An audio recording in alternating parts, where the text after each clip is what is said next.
Ahlan wa sahlan wa marhaba. Karibu kwenye habari za michezo. Mie wenyu Papa Mtachi Brian, ukipenda Zakayo Mulavidavi aka Amope. Tukianzia humu nchini Kenya, gumzo kuu juma hili ni pale ambapo kocha raia wa Afrika Kusini Ben McCarthy ameweza kuteuliwa kama mkufunzi mkuu wa timu ya Kenya Harambee Stars. Kibarua kikuu cha Ben McCarthy ni pale ambapo Kenya imeweza kufuzu na katika michuano ya CHAN. Kenya iko katika kundi A pamoja na Morocco, Angola, Zambia na Jamhuri ya Kidemokrasia ya Kongo.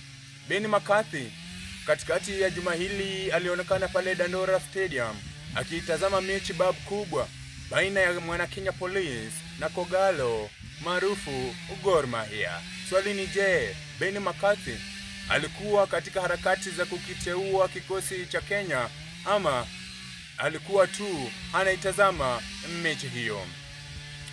Tukielekea kule barani Ulaya ni kwamba leo hii kutapigwa mechi kadhaa pale katika ligi kuu ya Uingereza. Timu ya Nottingham Forest itakuwa inachuana na mwana Manchester City, huku mwana Liverpool atakuwa anachuana na limbukeni Southampton. Liverpool anakuja mechi hii baada ya kupata ushindi mkubwa wa magoli 2-0 dhidi ya mwana Manchester City. Chelsea atakuwa anachuana na mwana Leicester City.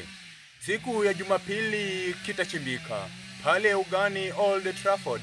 Ni mwana Manchester United mashetani wekundu watakuwa wanamwalika The Gunners washika mitutu wa London Arsenal. Arsenal wanakuja katika mchuano huu baada ya kumtitiga, kumchachafya na kumbamiza na kumbebesha gunia la magoli 7-1 mwana PSV kwenye mchuano wa Champions League kwenye hatua ya 16 bora. Hao Manchester United waliweza kutoka sare ya goli 1-1 dhidi ya mwana Real Sociedad kwenye michuano ya Europa.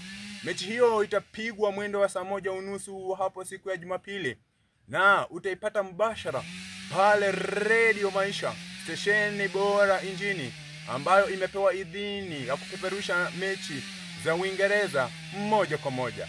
Radio Maisha itakuwa pale mji wa Eldoret, eneo ambalo linajulikana kama vile Timba. Utakuwa na watangazaji kama vile Papa Shafizele aka Vunulu Kupaiswipo pamoja na It's Kinjo pamoja na chairman wa Makuzo Ingoza all time top scorer Steven Mkangai, bila kumsahau BK ukipenda Daniel Karuki. Mechi hiyo sio ya kuhadithiwa wala usimtume mtoto dukani. Ni mechi babu kubwa, ni wewe mwenyewe uende kujionea, ujua matokeo wewe mwenyewe. Kutoka viwanjani ni hayo tu kwa sasa. Nite Papa Mtachi Brian, ukipenda Zakayo Mulavidavi aka Amope.